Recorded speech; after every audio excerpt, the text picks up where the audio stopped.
Welcome back to Warriors Weekly. Now, Tim Roy's Journal.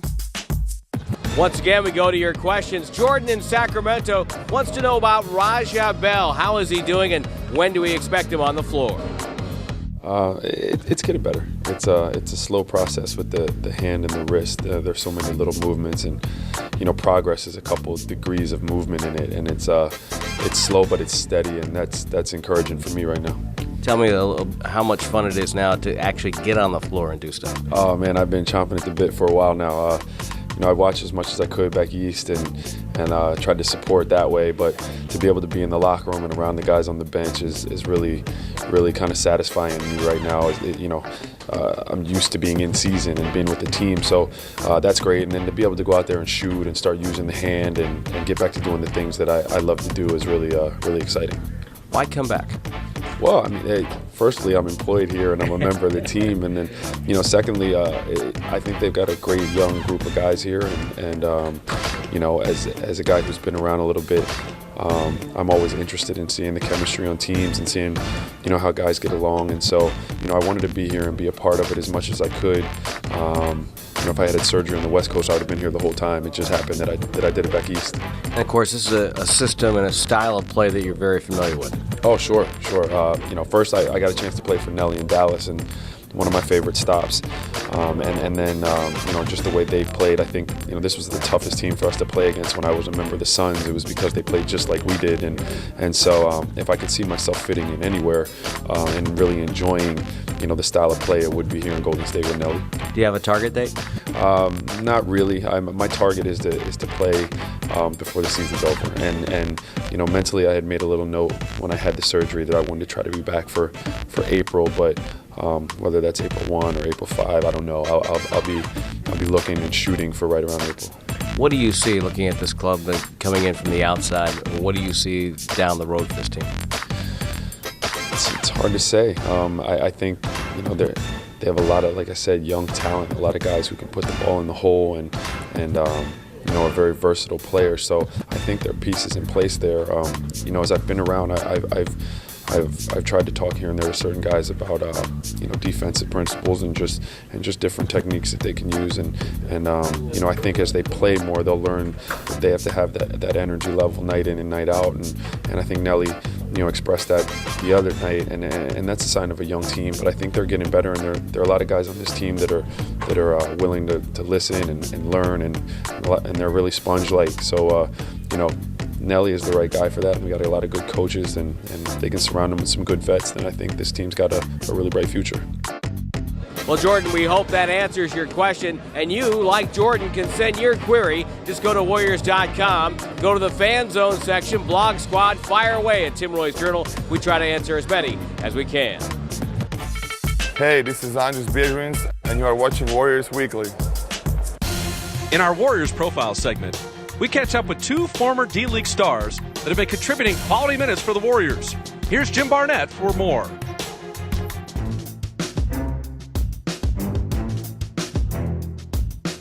Well, today we have the pleasure of sitting down with two players who came to us from the D-League, Chris Hunter and Anthony Tolliver.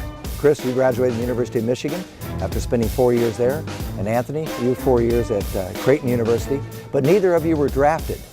Let me ask you first, I'll go with you, Anthony. Did you expect to be drafted? No, I didn't expect to be drafted, but it was one of those things where I kept working, and there was a couple teams that were throwing some scenarios at my agent and I, but none of them really sounded too great. So I didn't end up getting drafted, so I took the long road to get here. What's the difference playing in the development league, I should say, and the NBA? There's talent at both levels. The biggest difference is, well, obviously, like you said, the ball isn't in my hands as much, so I have to do a lot of other things to help my team win. I have to concentrate more on defense and be more of a defensive stopper, and team defensively, I have to be in the right spots at all times. As far as just like the competitive level, I mean, of course, here it's much higher, and it's from player 1 all the way through player 12 up here that you can't take a second off or you're going to get embarrassed. Whereas in the developmental league, there would be some nights where you wouldn't have to go as hard maybe, but I guess that's the biggest difference is there's no nights off here. Chris, I look at you and I see great size, and you're kind of a sleeper because I think there's more talent in there than people are seeing, and I think Don Nelson's discovering that. And do you have a better feel that you belong in the NBA? Most definitely. You know, my confidence level is growing and growing every day. You know, I just got to continue to work at it. You know, I came into this season not knowing how I was going to respond because I kind of had a rough off season with injuries, had a couple surgeries that kept me out and kept me from working as much and as hard as I wanted to. So I was kind of behind the 8 ball, but I just wanted to come in and show these guys that I had the talent and I was willing to work and try to make a name for myself in this league. Tell us about the game recently against Atlanta where you played the entire 4th quarter. Don Nelson said that you really changed the game. He left you in there and he's got more confidence in you. Yeah, I just wanted to be ready. You know, like I said, I got my feet wet early and getting some minutes and starting a couple games and playing against some good teams and some good big guys. So I just wanted to stay ready. I got a chance to sit back and look at guys like Goose and Roney and learn some of the things that they were doing, and they were doing well on the floor, and try to implement that in my game. I just wanted to stay ready and go in there in that game, and luckily I was able to give good minutes on the defensive end, be able to be active, and it was a good win for us. You had to be encouraged coming to the Warriors because years past they found Clint Azubuike, C.J. Watson in the D-League.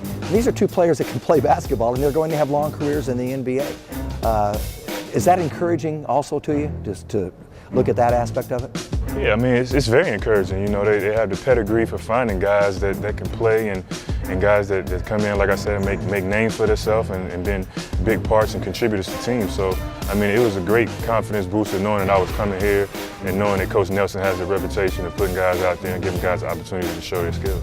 Where do each of you see yourself come training camp next year?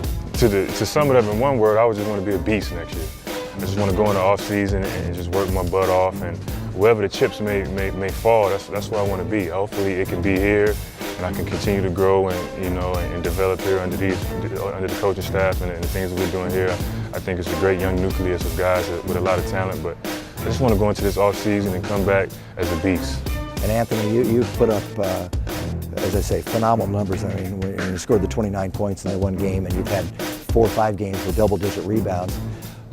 I think people know you can play. Absolutely, you know, and I hope that translates into next year, and hopefully beyond that. Said, what do you want to get out of this? Hopefully a guaranteed contract, and hopefully it's here. You know, I've out of all the teams I've had little stints with, there's not a more perfect place for me to play. As far as the system, as far as people around here, it's just awesome. But having a guaranteed contract, I found out that, you know, after signing that guarantee here, I play a lot better when I'm out there, and I shoot a lot higher percentage whenever I have don't have to worry about my contract. So that's the goal. That's the goal: is go into the summer, work hard, and you know, prove to people that I deserve a fully guaranteed contract, and so I don't have to worry about it, and just play basketball for an entire NBA season with the team. Well, let me say to both of you, it's you're great assets to have on this basketball team and this organization. Thank you. Thank you very much. Next time we'll see you on the court.